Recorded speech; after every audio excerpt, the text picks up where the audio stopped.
Olá, gente, tudo bem? A gente já começa o podcast Processos Criativos com muita música, com muita energia positiva. E o convidado, nosso convidado de hoje é um cara que eu tive um encontro com ele, acho que há uns 20 anos atrás aí. Não sei se ele vai lembrar, mas é um cara que vocês viram aí que tem um duo aí. O Jeff Gardner já é de casa, já sempre está por aqui, mas não é o Jeff Gardner que a gente vai falar com ele hoje. A gente vai conversar hoje com essa super figura do saxofone e multi-instrumentista paraense, mas que é um cara que já está hiper universalizado com a música do mundo.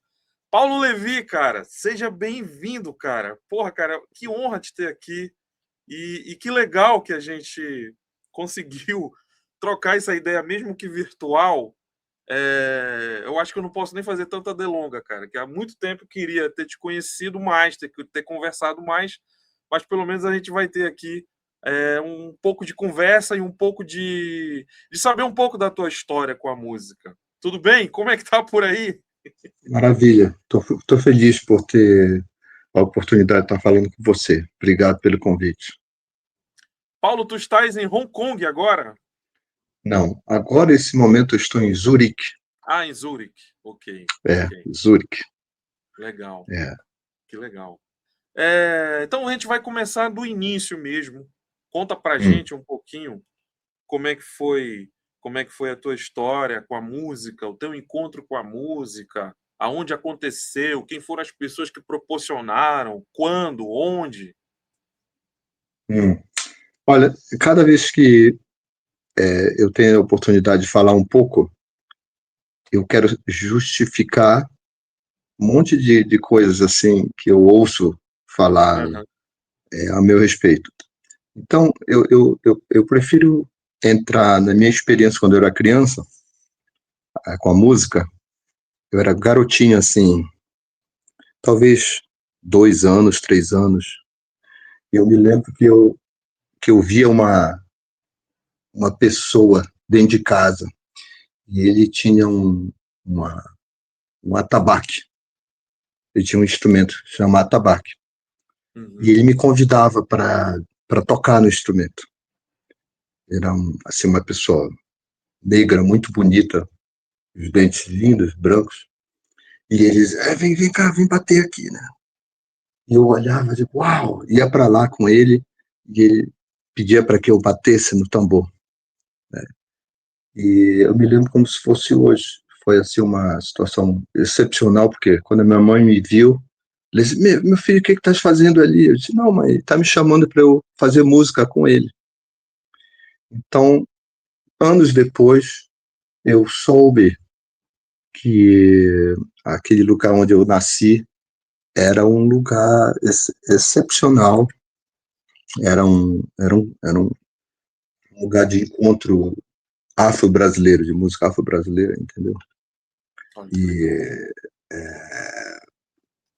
E eu nunca esqueci desse momento na minha vida. Eu diria que depois desse momento, claro, eu fui para a igreja protestante e eu fiz parte disso. Foi muito bom para mim, porque eu aprendi música, saxofone na banda da igreja, foi ótimo, excelente. Depois fui Conservatório Carlos Gomes, o SAM, Centro de Atividades Musicais, em Belém. E depois, a Universidade do Missouri, Columbia, tive uma bolsa. Mais tarde, eu fiz um exame em Paris, onde eu fiquei 4 anos e meio estudando no Conservatório Superior de Música, Dança e Música. Foi muito especial para mim, mas eu queria realmente ir para Nova York. Eu acabei indo para Nova York e lá eu fiquei um bom tempo, onde eu tenho residência, 30 anos, apesar de que eu não estou nesses últimos anos mais lá por conta da nossa excepcional situação no mundo, né? Uhum. Mas eu estudei com muitos mestres. Meu último mestre lá foi Charlie Banacos e Gary Dial. Estudei com eles durante no período de 10 a 15 anos, com os dois, né? Uhum. E os outros também, Dave Liebman, Rick Margitza, Michael Brecker, tanta gente, estudei com muita gente, muita oportunidade de estudar com muita gente boa, privado e na escola. Mas hoje, atualmente, eu estou morando mais na Ásia, e onde eu viajo, faço aquela conexão Hong Kong, Tóquio, Bangkok, e Uhum. gosto de vir aqui para a Europa também, onde participo de várias, como diz, vários cursos com música contemporânea de saxofone, onde eu também tenho uma veia. Eu gosto to upgrade myself, né? Eu gosto Uhum. de, Uhum. de me adaptar às novas formas de tocar saxofone. E eu quero sempre, de alguma forma, emprestar essas ideias, essas novas convenções para o meu mundo, que é o jazz americano e o jazz brasileiro, né? Na verdade, eu não gosto nem de colocar essa conotação jazz, mas eu Uhum. gosto de chamar de músicas improvisacionais, né? Eu Entendi, vejo assim, músicas que têm improviso, né? entendi. Cara, que legal, hein? Legal, é uma trajetória, além de linda, longa, né? E fazendo Ela é muita música muito longa, legal. são 31 anos, é longa. Eu tenho também um pouco de estudo com a música indiana, Aham, Kondakol, e eu já estudei um pouco do aquele vocal do Vietnã. Eu já estudei várias coisas, porque como eu viajei o mundo inteiro, eu conheci muitas pessoas excepcionais, entendeu? E eu tive uhum, sorte de fazer parte assim de vários grupos assim africanos, uhum, indianos, né? Participei daquele WUMAD, aquele programa onde só tem música do mundo, entendeu? É um monte de coisa, uhum. fiz tanta coisa. Eu tenho felicidade de ser da Amazônia, né? Como você, né? Nós temos uma coisa em comum e a minha felicidade é essa, de mesmo assim eu sempre procuro as raízes, né? A conexão com as raízes, né? Que a gente tem. Uhum, uhum. E, Paulo, onde que foi o teu encontro, de fato, assim, com as influências, assim? Tu começa a tocar saxofone, aí começa a ouvir aqueles, digamos ali, os nossos heróis ali, né? A gente começa a vislumbrar, poxa, queria tocar como esse cara. Como é que foi para ti esse início? Tu deu Quer um... saber, de repente tu gostaria de saber como foi que eu consegui ficar conectado, né, com o Exato. saxofone, né? Eu vou te dizer, minha mãe me ofereceu o saxofone e ela me disse: olha, meu filho, você precisa ficar mais feliz. Eu vou te dar um saxofone de presente e você vai tocar esse saxofone. Se você não conseguir tocar em um mês, eu pego o saxofone e devolvo. Ela me Ah, deu assim mesmo na mão, assim, bum, então tá explicado porque que teu espírito musical é inquieto, né? totalmente. Eu peguei o instrumento e gostei. Depois de um mês eu disse: não, mãe, eu tô afim de ficar com o instrumento. Aí eu fiquei, e o primeiro catalista, eu acho, foi quando eu vi uma música que se chamava Parks 51. Parks Hum, 51, que é o mesmo que Cherokee. E quem estava uhum. tocando era Stan Getz, live at Storyville. Foi a Olha, primeira vez que eu vi. Cara, era tão rápido, tão lindo, tão perfeito. Eu disse: meu Deus do céu, esse cara, ele tá lendo tudo isso? Era muita nota, entendeu? E eu pensava que ele decorou e tocou. Eu não sabia que música podia ser improvisada e feita na hora. Então, essa foi a minha primeira música. A segunda música foi aquela Miles 58 Coltrane, quando eles tocaram a Leucha, uhum. a, o Coltrane, a Leucha, Straight No Chaser. Eu me lembro de tudo isso porque a minha memória é uma memória seletiva. Eu me Entendi. lembro das primeiras coisas que eu fiz na minha vida. Tipo assim, a primeira música que eu toquei na minha vida na igreja foi a área da quarta corda, John Sebastian Bach. Olha, que legal, cara. Essa foi a primeira. Na mesma noite, tocamos aquela Jesus, a Alegria dos Homens. Então, a primeira e a segunda, elas estão vinculadas na primeira noite. Esse foi Uhum, a primeiro material que eu pude tocar na minha vida. uhum. E eu tenho esse tipo de memória. É. Primeiro tudo eu me lembro. Até a primeira comida eu me lembro. É. Que Não, Stan legal, Getz, cara. Stan Getz, Coltrane e Cannonball Adderley. E a primeira vez que eu ouvi o Charlie Parker, Uhum. a primeira música que eu ouvi, tu não vais acreditar, foi o Parks Mood. Olha, Foi, cara. foi a primeira vez que eu ouvi. Na minha vida foi Charlie Parker. Eu pensei que tudo era escrito também. E eu Olha só. procurava a partitura e nunca achava. Eu Incrível, imagino né? que na tua época era difícil aí ter acesso a material musical. Ah, na minha época era impossível, cara. Era impossível. Eu, eu tinha um amigo que a gente conseguiu para os Estados Unidos, assim, acho que foi dos anos 90, né? Nem me Uhum. lembro mais exatamente. Foi com o Nelson Neves, o maestro Nelson Neves, excelente pianista. Hum. E a gente trocava as Que era figurinhas. um maestro, não era um maestro da Era o Amazônia maestro Band? da Amazônia, exatamente. Ah, Então legal. então o Nelson, de vez em quando, ele tinha uns livros, eu via ele estudar, e eu dizia, Nelson, o que é isso aí? Ele mostrava para mim, eu tinha algumas coisas, a gente trocava as figurinhas, trocávamos o nosso repertório de Olha só. books, de livros, de CDs. Não, naquele tempo não tinha CDs, é LP, ele era LP, né? Vinilzão? Bolachão lá.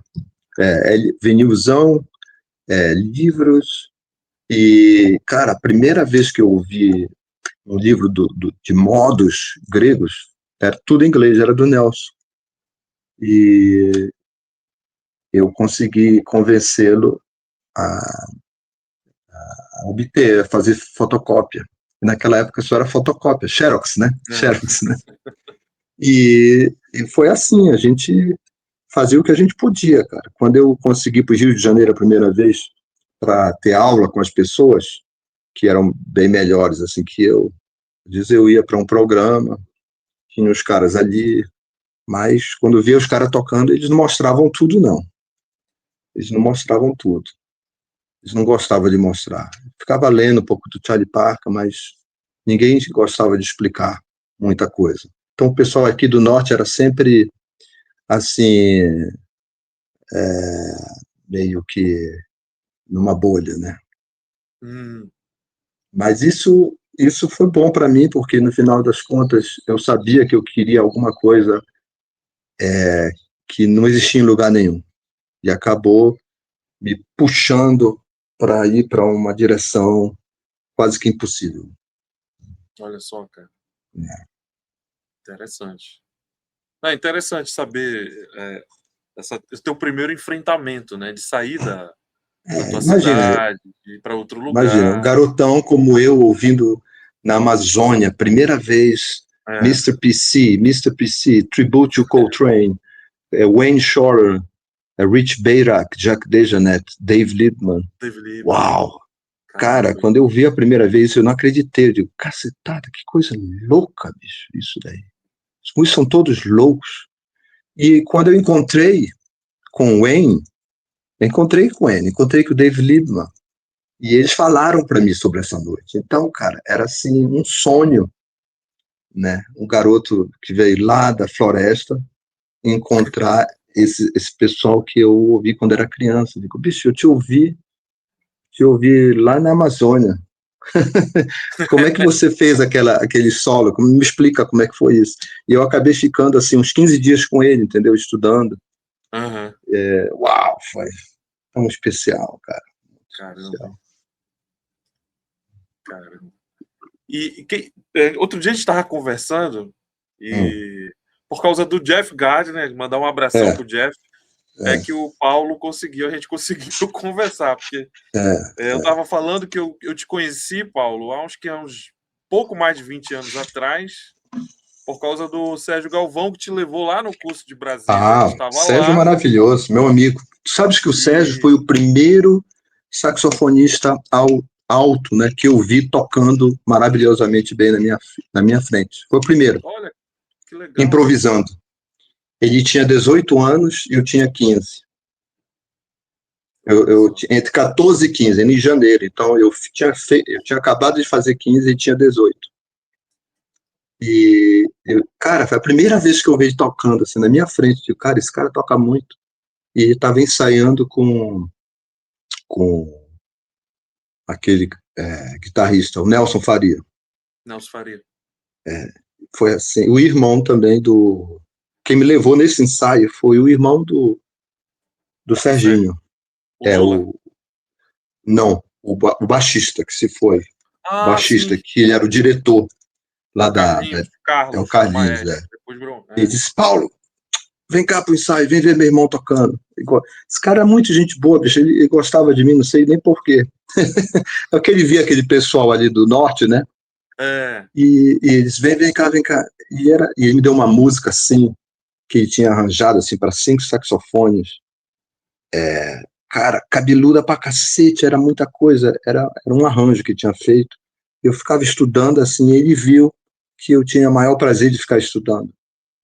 Aí depois ele disse, vem conhecer meu irmão. Ele me levou na sala, eu fiquei lá ouvindo os dois, ensaiando, tocando. Evidentemente que o Serginho não lembra disso, nem o Nelson, que eu já falei com ele sobre isso, mas é como eu te falei, o primeiro encontro, para mim, sempre fica na memória. Que legal, bicho. Que É. legal.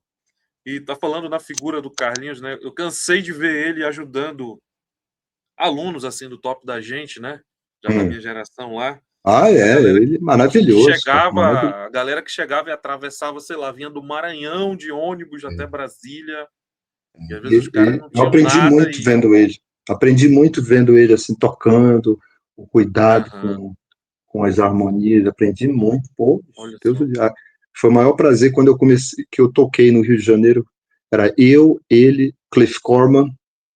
Olha que legal. Era eu, ele, Cliff Corman e na batera. Quem era a batera? Não sei se era o queridão que tá tocando agora com a Eliana Elias, mas só era gente boa, cara. Então, para mim foi assim a maior a maior aventura que eu fiz na minha vida foi de ter pego o caminho mais difícil. Olha Né? só.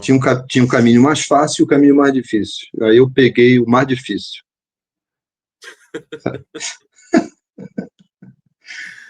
Quando eu cheguei no Japão a primeira vez, eu fui num templo budista e a pessoa que estava ali, um monge, falou comigo e Uhum. ele fez o baum para mim, mas ele fez profundamente, né? Aí eu disse, puxa, obrigado. Né? Aí ele disse, eu já sei, você, o teu caminho é um caminho mais árduo que eu já vi. A tua figura, a tua energia está me dizendo tudo. Eu digo, pô, obrigado. Eu tive que agradecer ele. Como é que ele Olha sabe? só.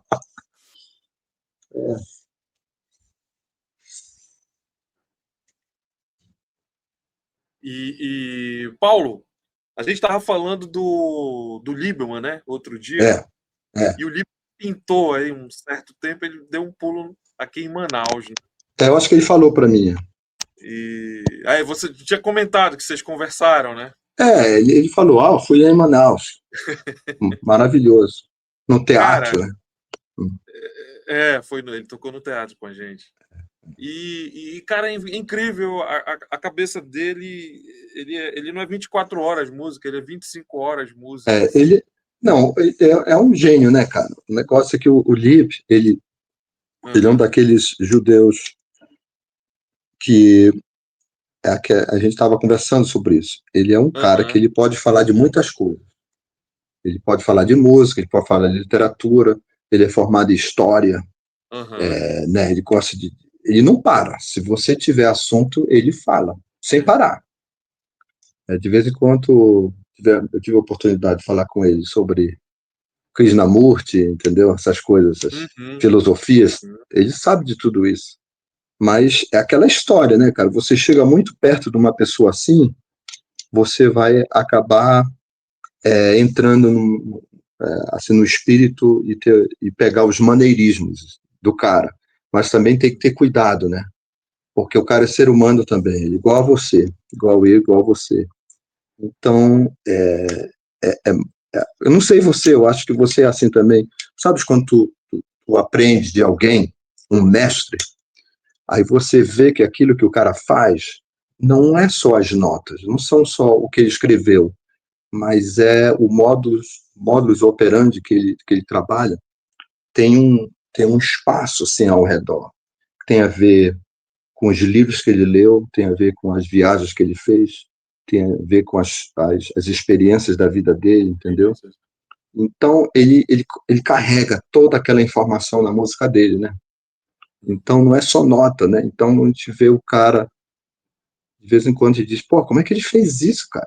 O cara teve tempo para escrever vários livros, teve tempo para dar aula, teve É, tempo para estudar saxofone, teve tempo para estudar piano, teve tempo para escrever quarteto, quinteto, teve tempo para tocar tenor, tu sabes que toca outros instrumentos, tocar multi-instrumentista, é muito tempo, é muita dedicação, cara, é. é muita loucura. Tocar bateria, né? Então é muito louco isso. Às vezes eu fico dizendo, caraca, um cara desse toca saxofone, mas a gente nunca sabe que, na verdade, ele é um multi-instrumentista, entendeu? Ele é um matemático, ele é um monte de coisa. O É um, Michael Brecker, por exemplo, ele é, tocava tudo isso. Michael Brecker, ele tocava muito bem flauta, muito bem cara, batera. E o Lip tocava muito bem piano. Você já viu ele tocando piano? vi. Ele tocou, né? Incrível, né, cara? Incrível, né? Tocar piano, Absurdamente, assim. absurdo, cara, absurdo. E o que ele sabe de música contemporânea, cara, assim, é um Ah, negócio. exatamente. Por isso que eu toquei no ponto, Hum. Paulo, porque tem alguns encontros na vida que mudam a mente musical da gente. Mudam Completamente, para melhor. Eu completamente. acho que do- acho que poucos momentos que eu convivi com ele ali me deu um start, um estalo assim muito. Acho que Ah, contigo que conviveu mais, eu acho que foi um negócio absurdo até. tu imagina, eu, garoto, Deus o livre, Caramba. Deus o livre, era assim, excepcional, era assim, muito. Eu não queria parar de estudar. Ele até me dizia ao telefone: olha, cuidado, não vai te machucar. O Charlie Bonacos também foi assim para mim. Gary Dial, eu estudei, eu fiz assim, talvez, cara, eu acho que eu fiz umas 10.000 horas de estudo com esses Caramba, caras. bicho. Foi. Eu fiz tanto que eu tava ficando doente. É muito, muito, muita coisa. E mais eu tenho outro, o Gary, ele estudou 37 anos com o Banacas. Então ele fez muito mais do que eu. Então, cara, você fala com um cara desse, ele tá te hipnotizando, entendeu? Muito hipnótico. Tem que ter muito cuidado. Mas tu sabes, eu vou te dizer uma coisa, você mesmo não me perguntou nada, mas eu vou te falar porque a gente pode até parar aqui de conversar e vai dar certo. Depois disso tudo, né, o Garrett me perguntou, Paulo, pô, tu amas tanto, bicho, música, é tão importante para ti, mas me diz uma coisa, o que é, qual é a coisa mais importante para ti? Aí eu todo faceiro, todo feliz, né? A coisa mais importante para mim é música, né? Ele olhou para mim, ficou parado assim, olhando nos olhos. Ele disse, não, cara, é por isso que tu tem que estudar mais ainda. Aí eu digo, não entendi. Como assim? Não, Paulo, a coisa mais importante na tua vida não pode ser música. A coisa mais importante da tua vida é teu filho, ou a tua filha, ou a tua mãe, ou teu pai, o teu amor, entendeu? A música é você, meu filho. Mas, né, cara? Como é que é? Caraca, mano, eu fiquei com Rapaz, zero, né? entendeu? E ele tá totalmente correto, né? Assim, Olha, porque você, isso somos nós isso tudo, né? Esse conjunto de coisas, né? De se erros você e prestar bem atenção, é isso. Né? é, Tu vê o Hermeto? é, Hermeto é música, né? é, Hermeto é música. Eu acho que a coisa mais importante é o amor para ele, por alguma coisa. Era isso. é. Até chegar a esse nível de compreensão, para mim levou muito tempo. Eu acho que o estalo tá aí, a eureka tá por aí, tu tá me entendendo? Uhum, Eureka que a gente pode falar, falar, falar, mas até o momento uhum, que não está uhum. printado na nossa alma, a gente vai continuar à procura. Evidentemente que quando 60, 70, 80 anos vai estar à procura, mas quando você sente isso de dentro para fora, bicho, aí tu te sente, uau. Aí você está no oceano de som, né? É verdade.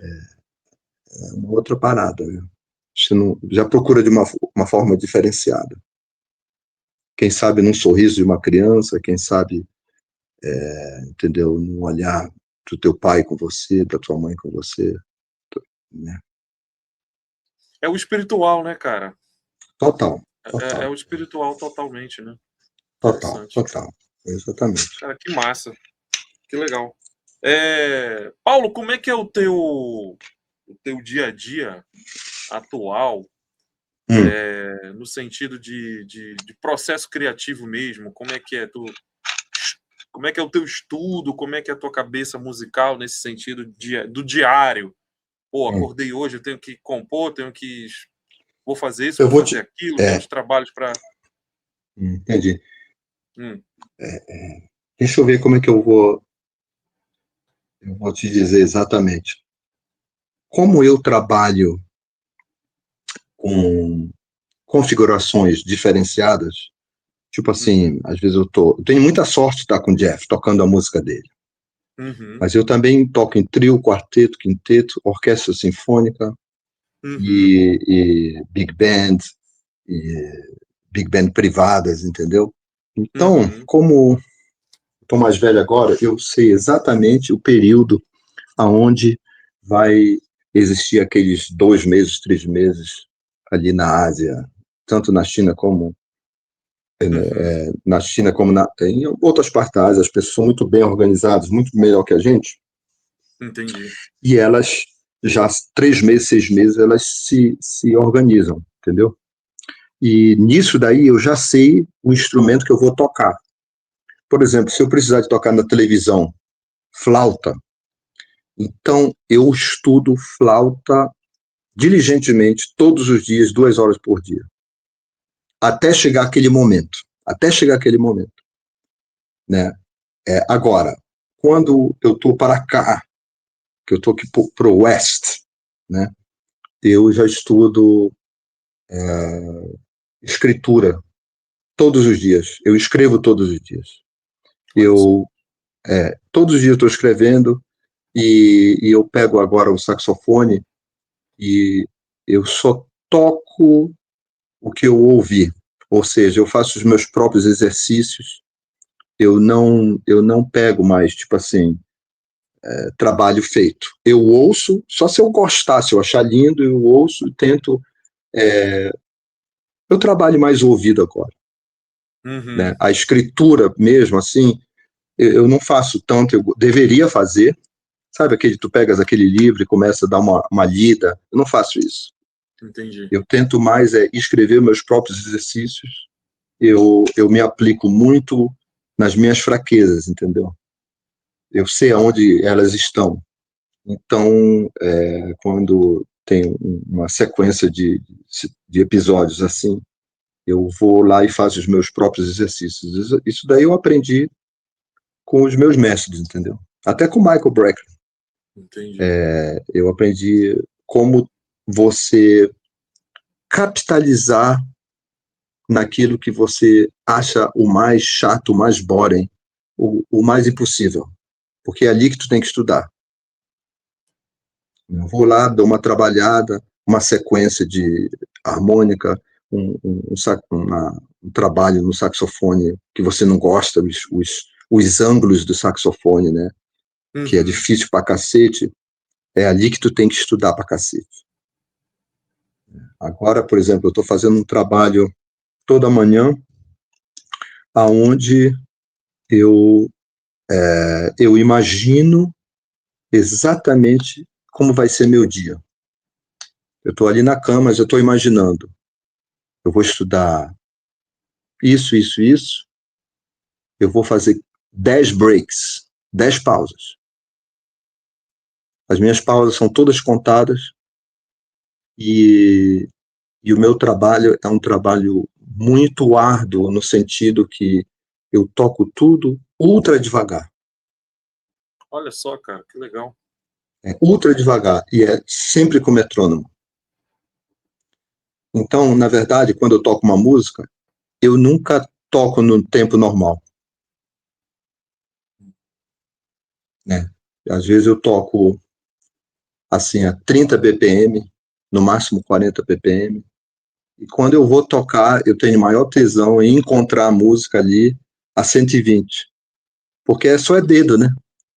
mas não falha. Eu posso estar até olhando para outro lugar e o dedo vai embora, entendeu? É uma artimanha que eu aprendi, que eu trabalho o beat. Eu transformo as semicolcheias, as colcheias, tudo em um beat. Todas elas. E eu decoro todas as sequências dessa forma. Eu aprendi isso com Eric Marienthal. Olha só, cara. Por quê? Porque eu perguntei para ele, né? Eu disse, Eric, cara, me diz uma coisa. Aquelas músicas do Ticoria, eu notei que você decorou todas elas, você tocou elas. Eu fui ver um show, cara. Era frases com Ticoria.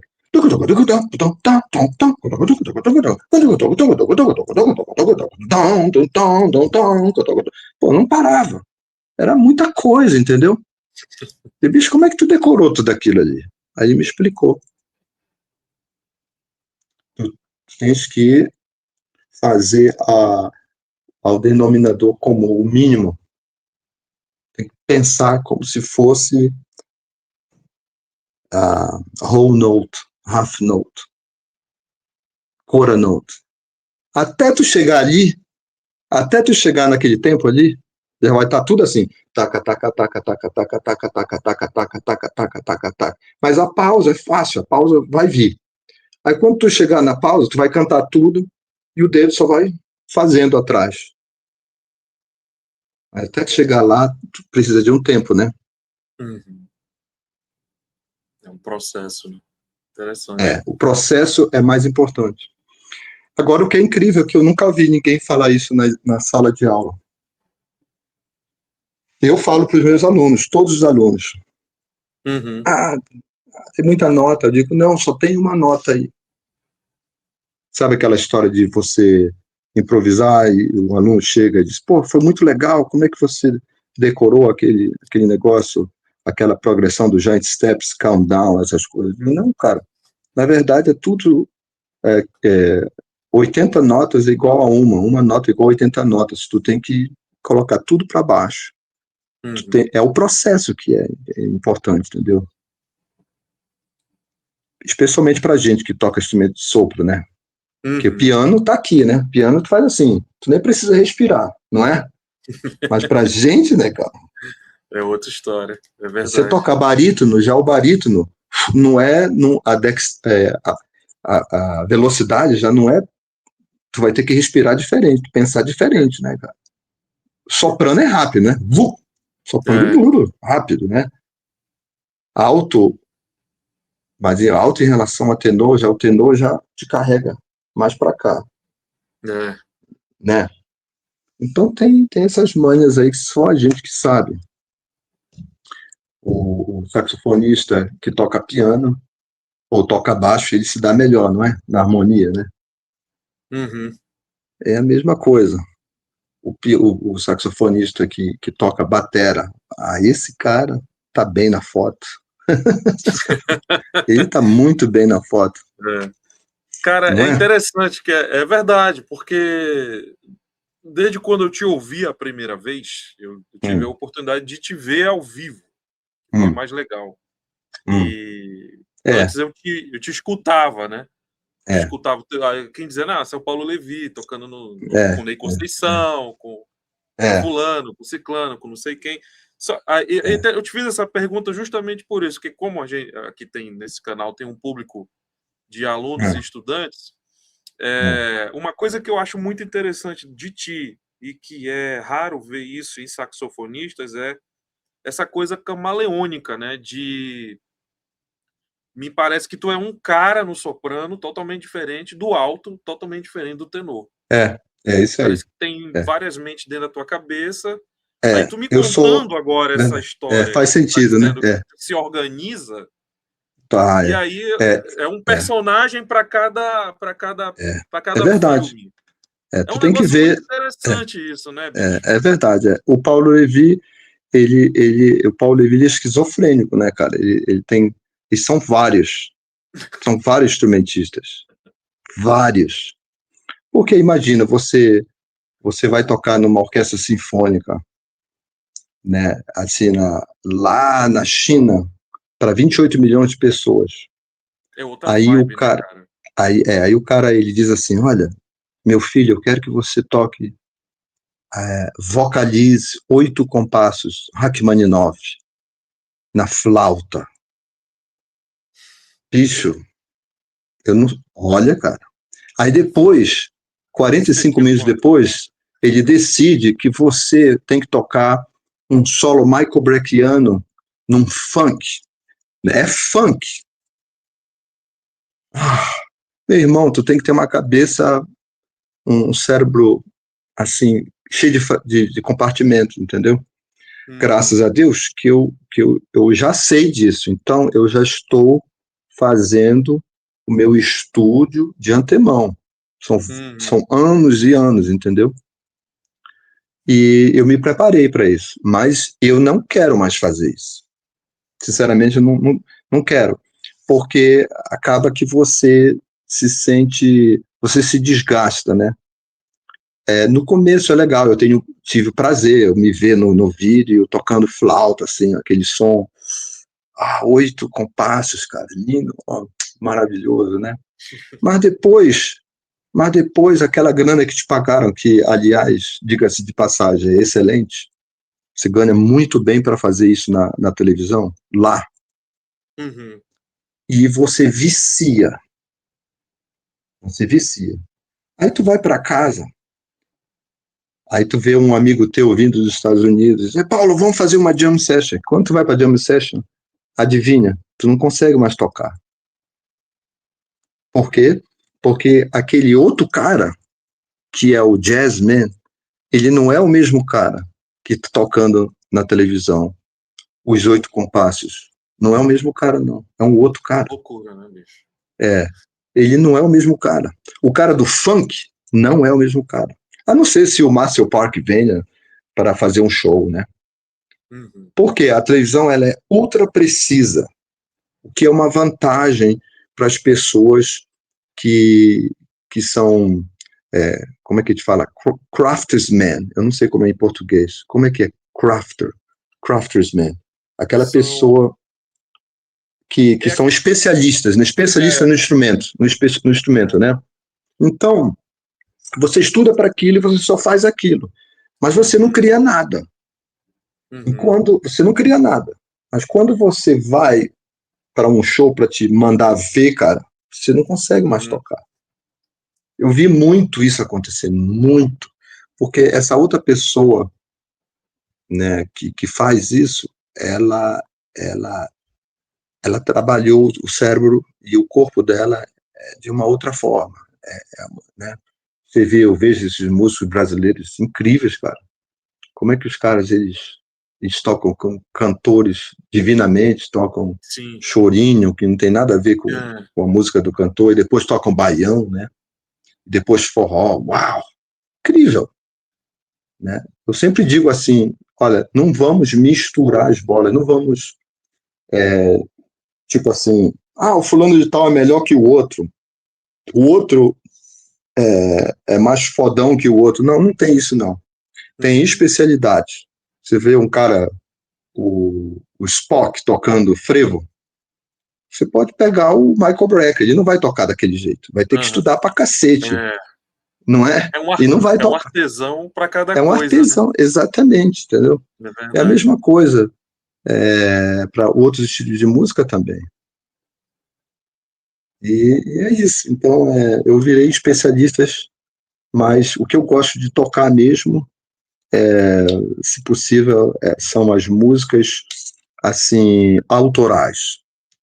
Se você Uhum. mostrar uma música autoral tua, eu mostro a minha para ti e a gente vai Uhum. fazer uma nova forma de fazer música, eu diria.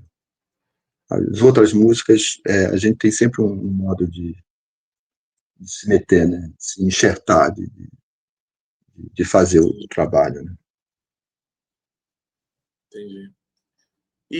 Paulo, eu ia te perguntar uma coisa pela tua experiência de vida, de ter vivido em vários, acho que eu Hum. posso dizer, não em países, mas em continentes, né, cara? Vivi, É, todos eles. Até em Dubai. Até em Dubai É mesmo, eu cara? vivi. Foi. Olha que Levei o massa. Jeff para lá comigo. Ficou lá uns 4 meses e meio. Foi.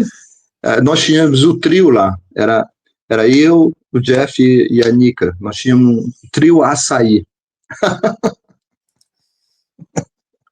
Foi. Legal, bicho. Que massa, hein? Cara, a tua experiência, assim, te Hum, dizendo, além do music business, que eu acho que varia muito hum. de De região para lugar, né? região, continente, Hum, as músicas do mundo, bicho, é hum. invocado, assim, que tem um espírito muito aberto, né? A gente estava falando outro dia Certo. no É. Urto, no Rudresh, nessa galera É. toda. Hum. E o que que isso te fez aí ser um cara?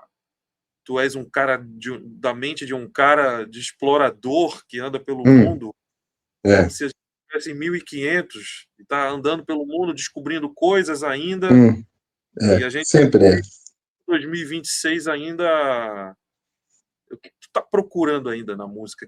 Tem coisas que tem te mexido e que te mudaram também ali da Eu experiência? vou te responder de uma forma muito engraçada, mas eu te respondo aparecendo incorporado no Naná Vasconcelos, entendeu? Porque o Uhum, Naná, quando eu conheci ele já me falava de tudo isso que a gente conversa, o que a gente conversou do outro dia, né? Que ele foi para os Estados Unidos, eu acho, como ele foi e acabou ficando. O uhum, primeiro cara que ele trabalhou foi o Gato Barbieri, e eu uhum, acho que eles foram nos anos 60, assim, no final dos anos 60, 70, né? E acabou uhum. ficando. E o Naná conversou muito, a gente até gravou alguma coisa juntos também, eu, ele e a Nica. Foi muito lindo. E ele me explicou das músicas que ele fez com os pygmies na África, né? Pygmies, né? Com os nativo-americanos, com os indianos. Uhum. Então, eu sempre queria compreender-me em relação ao resto do mundo. E hoje, eu quero reaprender música brasileira. Hoje eu quero reestudar chorinho, com a minha cabeça, é claro, né? Uhum. Eu quero tocar as músicas do Nordeste. Acho que eu te enviei, não te enviei aquele maracatu que eu fiz? Sim, Enviei para você? Pois é. sim. Então, aquilo que eu enviei para você, se você prestar bem atenção, é um trabalho reformulado, né? Vem da minha Uhum. cabeça, mas, ao mesmo tempo, eu sei que se eu encontrar alguém de lá do Nordeste, o cara que toca maracatu, ele diz, olha, Paulo, se fosse você eu faria isso e aquilo, Uhum. eu vou me entrosando e vou me adaptando, né? Entendi. Eu acho que, na verdade, o que eu fiz intuitivamente, eu precisava sair para que quando eu voltasse, eu pudesse me ver em contexto com o resto do mundo. Porque quando eu estava no Brasil, eu não me via em contexto com o resto do mundo, nem com o Brasil. E eu tenho a impressão que algumas pessoas, elas têm a bênção de quem sabe, o Hermeto, ou então uma outra pessoa, de se ver, entendeu? Em relação ao resto do mundo. Mas eu tive que realmente sair, experimentar e compreender que a nossa música, nós somos muito privilegiados, entendeu? Nós, brasileiros. Uhum. Nós temos, nós somos um produto de uma miscigenação, de uma coisa excepcional. Excepcional.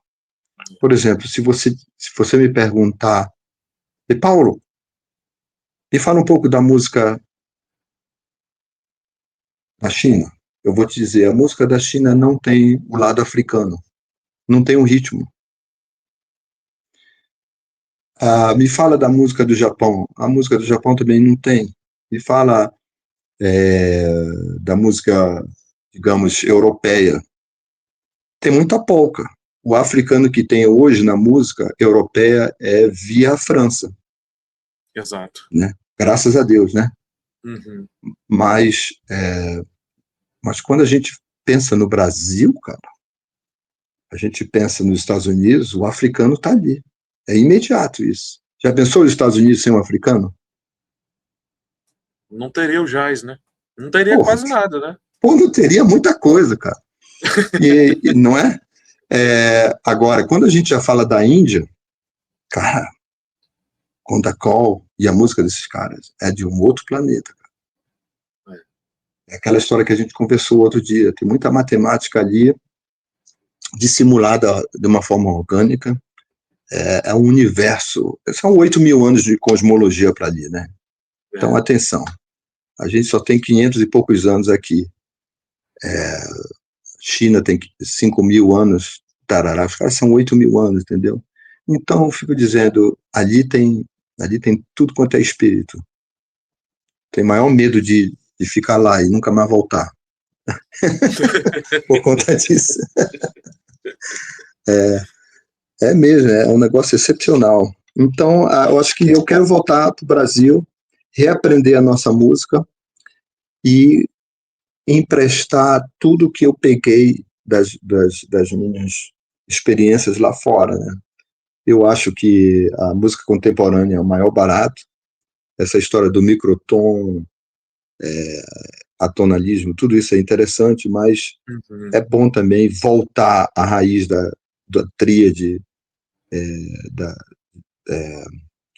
dessas coisas que a gente tem para ir, entendeu? É bom a gente misturar tudo, eu acho. Legal. Paulo, eu separei aqui alguns vídeos para a gente te ver tocando e comentar assim um pouquinho. Eu vou colocar alguns trechos e tem um trabalho que eu ouvi aqui que foi legal, que é Paulo Levi Quarteto, que foi do Studio Sessions, né? Deixa eu só colocar aqui para a galera conferir Você junto. já ouviu aquele Resposta do Ney Conceição? Já. Aquele o oficial dele. Era eu tocando soprano ali. E eu Aquilo te foi vi ao especial. vivo. Esse aí eu Foi, né? te vi ao vivo. Até então eu só te escutava. Mas esse aí eu tive a Aquilo foi oportunidade de te ver ao especial vivo. ali. Foi Aquilo muito foi muito legal, especial. cara. Foi especial porque ninguém esperava, muito rápido. Por assim, já foi. Não, deixa eu fazer de novo. Não, já foi. E era o comentário entre a gente, né? Falou, caralho, como é que o cara faz essa porra tudo rápido assim? Que é aquela história que tu acabou de contar aqui, né? Para fazer isso, para fazer isso, tu tens que estar cultivando um trabalho pessoal, entendeu? Tu não pode simplesmente fazer isso na hora. Tem que estar cultivando um trabalho de, sabe aquela história do cara que ele corre a maratona, né? A maratona de 3 dias, maratona de 2 dias, sabe? Você pega um cara que corre bem 100 metros, ele não vai correr a maratona de 3 dias, meu chapa. Então, eu acho que eu sou esse cara dos 3 dias, 4 dias correndo. Porque aí tem muito tempo para você chegar àquele momento ali daquele show, daquele momento único de 3 minutos, 2 minutos, que você tocou pra caramba, né? Você nem sabe. Você não tem como Por isso que o Michael Brecker, bicho, ele estudava sem parar. Ele era doente. O Michael, ele morreu de tanto estudar, na minha opinião. Ele não parava, cara. Caramba. Ele não parava. Tu sabe que tem uma versão, acho que, do What is This Thing Called Love, ele tocando com o Arturo Sandoval? Eu sei disso. Sim, Ele estudou 6 meses para aquela. 6 meses, cara. O Arturo Sandoval descascava tudo ali. Mas o Michael tocou ainda mais. Entendeu? Aí o Arthur diz, bicho, porra, assim não dá, cara. Não tem mais nada para falar.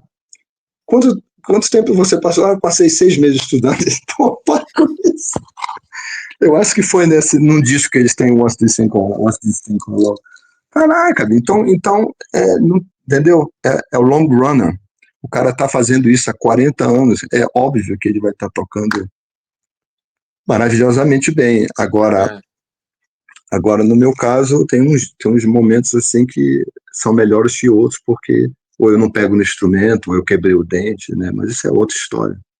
O meu dedo aqui não está funcionando legal, porque eu joguei muito futebol em Paris.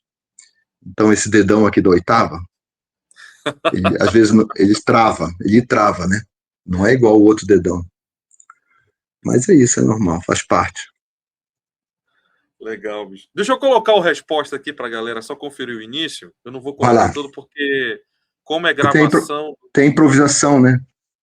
Tem improvisação no meio, né? Deixa eu colocar o início. Hum. Senão o YouTube me derruba. Espera aí. Deixa eu só colocar o início e depois eu coloco o solo. Tá. A gente coloca assim. Aqui. Só para a galera ter uma noção do que é a música, do que foi. O tema é esse aqui.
Esse aqui é o tema, né? Só para a galera ter noção.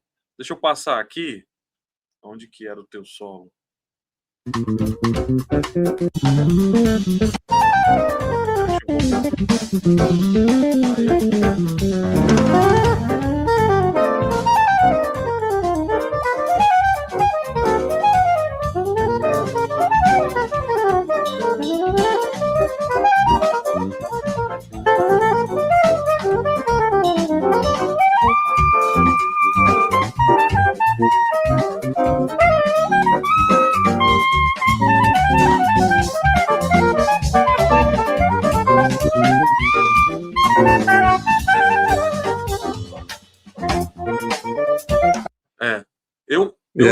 Eu tive a oportunidade de ver a quebradeira mais ao vivo. Que já no ao vivo, né? No ao vivo. É, com certeza. Eles fizeram um show, eu lembro, que foi lá no Conic. De tarde a gente teve uma aula contigo. Assim, a gente conversou com todo mundo e tal, aquela coisa. E aí convidou a gente para ir lá, vamos lá, então ouvir e tal. E desde a tarde eu já estava te ouvindo assim e tal. Acho que na época tu estava usando até um saxofone que tinha sido do Sonny Rollins, alguma coisa do tipo. Ah, sim, é verdade. Cara, esse tenor, eu ia até te perguntar essa história. Não, vendi. Eu vendi esse tenor. Era um dos saxofones do Sony. E a história foi o seguinte, foi rápido, vou te dizer essa história rapidinho. Tinha assim, uns 15 saxofones assim, na minha frente. Aí tinha um ali no canto. Tinha um, cara. E o cara não me mostrou esse saxofone. E eu disse assim, era um saxofone meio batido. Eu digo, bicho, eu toquei esse saxofone, eu gostei, mas o saxofone realmente que eu queria experimentar era aquele ali. Aí disse assim, não, mas aquele ali não tá na onda, né? Eu digo, não, mas eu gosto da cara daquele, eu quero aquele. Aí ele disse assim, tem certeza? Eu digo, tenho. Deixa eu pensar. Aí eu experimentei. Eu vou voltar na semana que vem aqui. Aí eu voltei a semana que vem. Eu peguei o saxofone, cara, eu toquei assim uma nota, duas notas assim. Aí, cara, foi muito louco. A pessoa que estava do meu lado disse, cara, era esse daqui, cara. É esse daí. Aí eu digo, por quê? Primeiro, porque quando você chegou, você olhou para ele. Segundo, porque esse som aqui não tem nada a ver com os outros. E naquela época, o saxofone estava custando assim, hein? Nova York, Exatamente.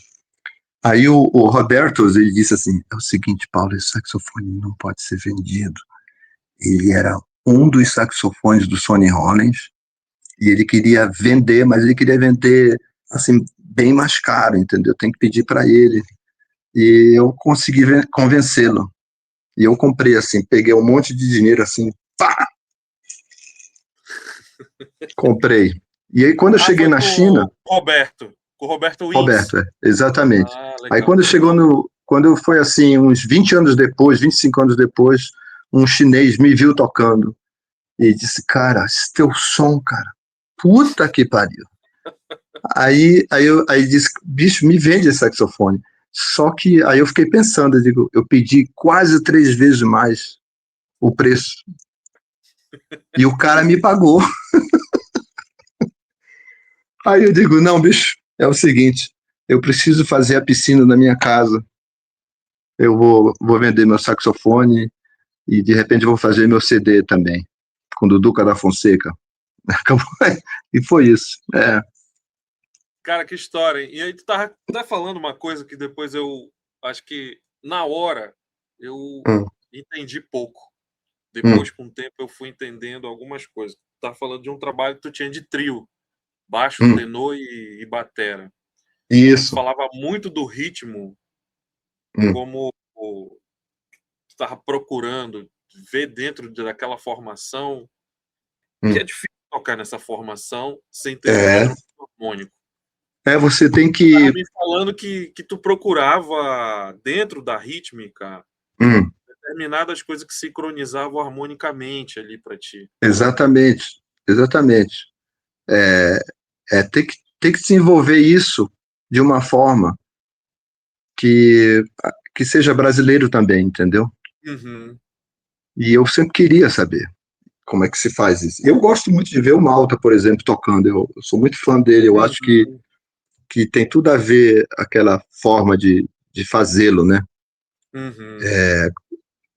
É muito legal eu voltar para o Brasil e ver essas pessoas. Então, o que tu queria falar dessa música do Resposta aí? Não, eu tava falando que o solo ao vivo foi assim, até mais pancada do que tu fez aí. Ah, sim, claro. Não, ao vivo foi. Ao vivo Cara, isso foi o estúdio, né? vocês gravaram isso aí teve vários takes, ou tu chegou e foi esse take que o Ney Foi um escolheu? take, Como é que foi foi? um take, Foi um só? tudo com o Ney Conceição é assim. É uma das coisas que é bom, é muito bom para música improvisacional, mas é muito ruim para o músico que está ali, às vezes, né? Eu toquei a maioria das músicas com ele, tudo assim, cara, e cantando, às vezes, a melodia assim, cantando. Parararata, tá, pó. Aí eu tá. Tararara, pá, pó, pá. Aí eu aprendo, né? Aí, porra, legal. Ah, som na caixa, vamos gravar. Peraí, qual é a harmonia? Era tudo assim, entendeu? Caraca. Tudo na cara, tudo na cara. Então, você tem que ter um espírito, assim, aquele espírito que, de vez em quando eu não gostava muito disso, mas como ele é um artista muito excepcional, tem um ouvido Uhum. maravilhoso, ele está confiando que os amigos dele, todos eles têm o mesmo tipo de ouvido, né? Então eu pego a atitude dele e desdobro na atitude dele, o que é bom para mim, mas eu Uhum. gostaria de ter tido mais tempo para estudar, entendeu? Mas isso é bom por um lado. Por que é bom por um lado? Porque aí, quando pega você de calça curta, você não pensa mais só em nota. Você pensa em vibração. Você pensa, de repente, no ritmo. Você pensa no que o baixo está fazendo em relação ao piano. Como é que a bateria está tocando com o baixo. Se você, como saxofonista, você tem que tocar um pouquinho na frente do beat, Uhum. né? Um pouquinho assim, tentar adivinhar aonde é que a bateria vai placar, no que tempo, se é no quarto, pá!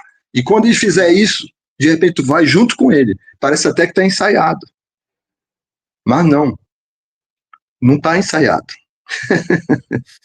E aí é aquela história que eu te falei do ritmo. Do ritmo. Eu amo batera, adoro percussão, adoro condacol, adoro ritmo. Eu sou É, ficcionado. Amo também a harmonia, obviamente, entendeu? Mas, cara, se você tocar uma nota errada com o ritmo correto, na improvisação passa. Mas se você tocar uma nota boa no ritmo errado, complicado, né? certo? Já tocou uma nota boa, perfeita, ali linda, terceira do Dó maior ali, mas não era no lugar correto. Ficou feia, né? É, Olha aí. verdade, verdade. Cara, é que, porra, teria 1 milhão de perguntas, mas a gente vai conversando aí. Tu vai ter que Não voltar é? aqui outras vezes, bicho. Pois é. Tu não vê o Jerry Bergonzi ele tocando uma escala de 9 notas, tudo errado. Mas, por causa do ritmo, do jeito que ele coloca, Aham. uau, tudo manteiga, né, cara? Tudo é bonito. E tem a ver também uma outra coisa também, que o timbre ajuda. O timbre, que é um timbre dark, ele ajuda você a atravessar de uma forma que, se fosse no timbre da moda da vez, bright, Uhum. né? Não ia ser Sim, legal. Aquelas, todas as notas erradas, não é bonito. Mas o dark, assim, tudo meio dark, assim, né? Com um monte de nota errada, mas a última nota correta. Aí funciona. verdade. Né? Esse tipo de Só- coisa, assim, a gente só aprende na marra, mas aprende também imaginando na cama. Por exemplo, 2-5-1, antes de chegar no menor, tu apresentas uma terceira maior 2 vezes, mas, assim, 2 vezes como se fosse arpejo menor. Quando aparece ali, parece que o cara tá vindo de outro planeta. Aí você chega e resolve assim, na terceira do acorde. Ah, porra, esse cara é foda. Não, não, isso é matemática. E ritmo é muito importante. Ritmo é tudo pra gente. Pra gente, então, que não tem É, harmonia ali do nosso lado, a gente não é pianista, né? O pianista é, tá aqui e a mão direita tá fazendo qualquer coisa em relação aqui. Mas a gente não. Olha, é ouvido e ritmo. Você não vê o Steve Coleman do jeito que ele toca? pois é. Não é? É aquele dos 4 elementos, aquele trabalho. Porra, É, até hoje eu que eu paro pra ouvir aquela. Mas tu vê que não tem a forma dele é uma outra onda, né? Você não vai É, ver ele tocando uma bossa nova, né? é outra vibe, é outra É uma vibe. outra, outro mundo, ele tá no outro mundo É, ali. verdade. Vou colocar esse vídeo aqui rapidinho, Paulo, só pra galera Tá, conferir. vai. Hum. Que foi você de quarteto. Ah, Deixa eu tá. só Hum, falar quem tá aqui. Vinícius Araújo, a galera de hum, Curitiba, super legal. É o Vina na guitarra, hum, O Glauco hum, Solter, hum. o Luiz Gustavo, É maravilhoso, cara. que foi muito legal essa galera, né? Isso foi Hum. gravado em Curitiba? Foi gravado em Curitiba. Isso aí. É, Hum.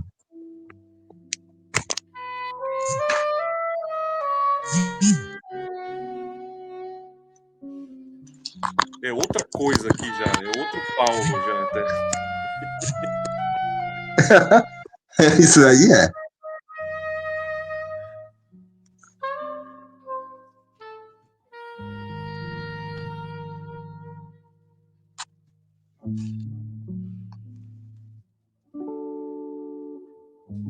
Ah, é. Essa música já é mais europeia, né? Mais elaborado.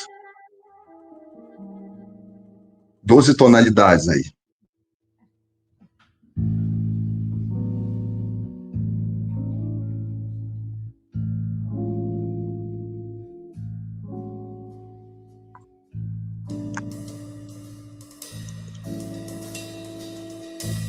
E olha, e a maioria tá tudo escrito, né? Uhum. Tá tudo escrito e tem improvisação também.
Cara, é muita coisa, né, bicho?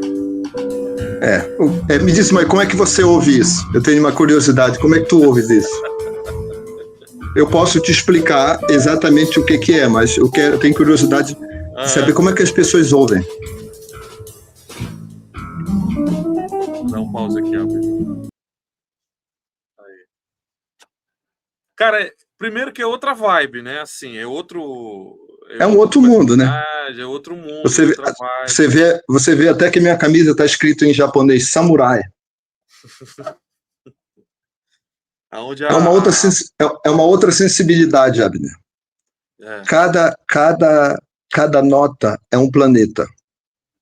Essa música é uma música dodecafônica, mas que ela não é uma música dodecafônica no sentido do jeito que a gente apropriou. Ela é uma... Desculpa, que você falaste? Estruturada, que a gente fala que é serializada, digamos. Ela é mais aberta.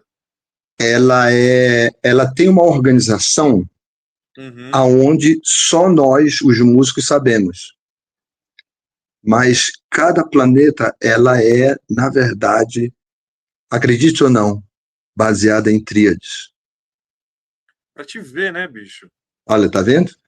Mas é como eu distribuo a tríade na oitava. Como é que eu distribuo a tríade na oitava? E como é o que eu chamo de encantamento? Como é que a gente pega essa distribuição e a gente...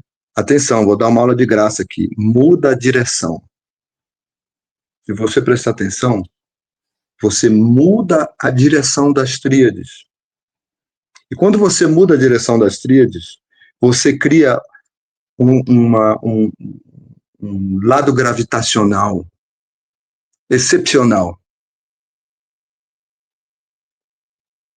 Mas você tem que trabalhar ela consciente, sabendo da distribuição. Tu não sabe do Messiaen, Olivier Messiaen, que dividiu a oitava, né? Eu também tenho a minha divisão da oitava. Não é a divisão do Olivier Messiaen, mas eu divido a oitava também. É o Paulo Levi. Se dividisse em eixos harmônicos, tu vai dividindo os eixos para cada eu vou dividir os eixos harmônicos. Eu divido os eixos harmônicos, todavia, cada nota é um planeta. Então, eu desenvolvo em relação nesses eixos, é uma direção que quando eu vou para cima, eu posso ir para baixo e para cima, eu posso ir para baixo, para baixo e para cima, mas eu tenho que saber e compreender exatamente o efeito que eu quero. Se você prestar atenção, na última nota que eu toco ali, parece que é uma tônica. Né? É uma tônica, assim. Por quê? Porque foi a primeira. vai do 0 ao 0. Né? Vai do 0 ao 0, 0 até o 11. Na verdade é 12, né? Então, Entendi. é um trabalho que eu fiz, eu estou muito feliz de ter feito esse trabalho com os meus amigos lá no Sul, que são excelentes, você vê que eles respondem muito bem, né? E eu não É, tive tempo de estudar isso com eles, hein? Eu isso que eu ia te expliquei, perguntar, cara. eu expliquei, trabalhamos e fizemos no amor, cara. É isso que eu gosto do Brasil. Porque é isso que eu quero também, entendeu? Se eu trabalhar muito, muito, muito, se os caras trabalham pra cacete, aí eles já vão, já vai ficar muito europeu para mim, o meu gosto. Eu quero que tenha uma brasilidade nisso. Eu quero que tenha um índio aí, entendeu? Eu quero que tenha um negro aí, entendeu? Uma história da gente. E eu acho que é isso que rola aí quando os queridons estão tocando. Você vê como ele Uhum, desenvolve bonito, né, essa bateria dele, né?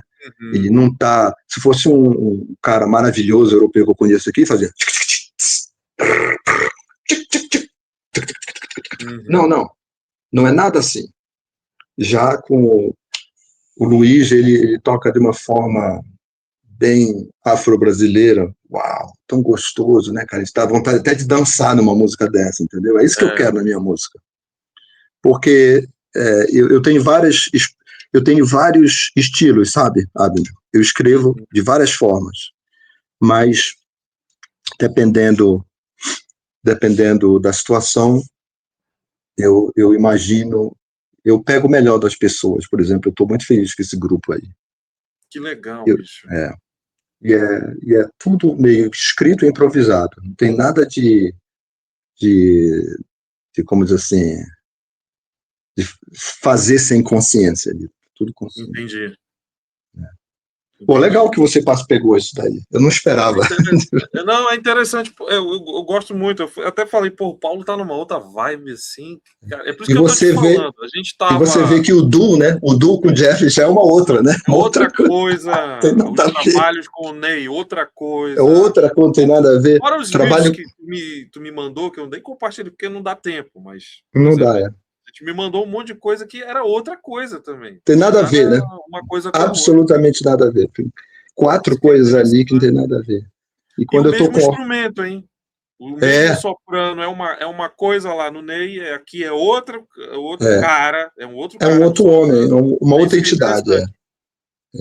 Verdade, cara, é muita coisa pra gente. É um oceano, né, Abner? É um É, oceano, né? A gente só pega uma gota do oceano. Imagina se a gente fosse tocar Condacol. Imagina pois se a é. gente fosse tocar até mesmo um chorinho, mas assim, de uma forma relativamente mais livre. Eu fui tocar, por exemplo, um chorinho que eu assim para um amigo meu e disse: Não, Paulo, mas tu não conhece a harmonia, porque tu não está tocando a harmonia dos caras. Eu digo: Não, cara, eu estou tocando a harmonia dos caras, mas só que o meu ponto de vista em relação à harmonia é um É outro, outro. né? Então, eu como artista, eu tenho que convencer você que eu sou um ser humano também, tenho alguma coisa a falar, que a minha visão do meu chorinho, ela é linda e ela vai além das páginas. Interessante, né, bicho? Porra, Paulo, cara, a gente ia passar aqui umas 5 horas, 10 horas conversando, bicho. Mas que Cara, legal. tu vai ter que voltar aqui outras vezes, hein? Tô logo te avisando. Vamos nos encontrar outras vezes, se Deus quiser. O meu sonho é de ir em Manaus, cara. Eu nunca fui em Deve. Manaus. E vim em Nunca fui. Manaus. Vim aí, pelo menos para comer um tucunaré aí com vocês. Legal, bicho. Que massa. Paulo, eu já tô chegando no finalzinho Poxa. e, infelizmente, né? Porque, pô, Hum. para mim é aula, bicho. Porra, para mim é aula e revisão de aula. Ah, Coisas que a não, gente mas a gente pode trocar começou várias 20 figurinhas anos aí, cara. atrás e, porra, Vamos tocar bicho, várias que figurinhas aí, com legal, certeza. que legal. Eu queria que tu deixasse uma mensagem para a Hum, galera que está começando música. Tem muito hum, aluno assistindo aqui o hum. canal. e cara que está vislumbrando aí o mundo do woodwinds, né? Flauta, É. saxofone, clarinete e tal. Hum. São instrumentos nos quais tu domina. E queria que o Paulo Levi deixasse uma mensagem para essa garotada que está começando e te agradecer pela energia, bicho. Porra, é aquilo tudo que a gente conversa, né, cara? A vida é isso, né? É energia, é afeto e... É, isso aí, é isso aí. Né? Eu não tenho mais nem o que falar. Deixar contigo aí, cara. Puxa, você me pegou num dia maravilhoso. Porque se você me pegasse num dia meio dark, eu ia ser bem dark. Bem dark, cara. Mas você me pegou num dia lindo, que eu tive que sair 4:30 da manhã aqui. Eu gosto de passear. Tem uma floresta aqui, uma água Oh, que maravilhosa. legal. E eu gosto de fazer isso todos os dias. Eu acho assim, cara, para você, hoje em dia, se aplicar a fazer música, saxofone, flauta, não faça não faça por obrigação e nem pelo fetiche de ser instrumentista, fetiche de ser saxofonista, fetiche de ter um saxofone Selmer, uma boquilha assim, assada, entendeu? Não faça por conta disso. Faça só se você não ter condição de fazer uma outra coisa. Né? Tu tens que fazer a 100%. É a primeira coisa. E se você quiser enveredar como músico, já é uma outra coisa. Já é uma outra história. Eu diria para você essa jornada é muito dura, entendeu? Você tem que estar muito honesto com você em vários níveis. Vários níveis, você tem que estar honesto para poder aguentar. Às vezes não é fácil. Se eu pudesse ser teu pai, você instrumentista que está me ouvindo, quer fazer música? Quer fazer música, meu filho? Então faça violino, faça bassoon, fagote, faça violoncelo, baixo. Por que isso? Porque o saxofone pode vir sempre depois. Uhum. Os instrumentos clássicos, você pode fazer uma vida nas orquestras, mas o saxofone é uma vida difícil, é muito difícil. Eu conheço mais de 500 saxofonistas do mundo inteiro, uns 200 maravilhosos, e assim, uns 150 professores. Então, toca baixo numa orquestra, faz a tua prova lá de fagotes, entendeu? E o saxofone popular você faz pelo amor à causa. Mas a não ser que você tenha um chamado assim, então você não vai como diz assim, reescrever a música do nada. Você não vai mudar a roda, sabe a roda? Você não vai mudar, cara. A roda já foi feita, entendeu? Palestrina, Sebastian Bach, você não vai ter, não tem mais espaço para você. Agora, se você tem aquele negócio, o Espírito Santo dentro de você, que diz, não, cara, tu vai ter que fazer isso e tu vai ter que, se tiver ouvido absoluto, vai ajudar muito, mas se você for humilde, vai te ajudar mais ainda. E pensa no repertório. Pensa num repertório o mais largo impossível. 1.200 músicas para você decorar. Aí eu vou te dizer que você vai até se dar bem. Mas nós somos atletas. Músico é atleta, cara. E atleta tem um número. Quando você já chega numa certa idade, não é a mesma coisa mais.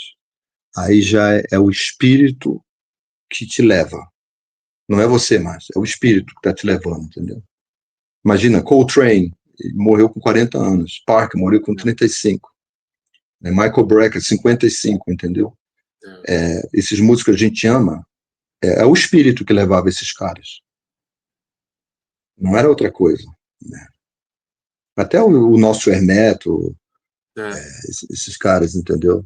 Não é mais sobre assim, o talento, entendeu? Eu já conheci tanta gente com talento, mas que não deu em nada. E eu conheci com outras pessoas com bem menos talento, mas que nunca deixaram de estudar. E esses caras foram mais longe.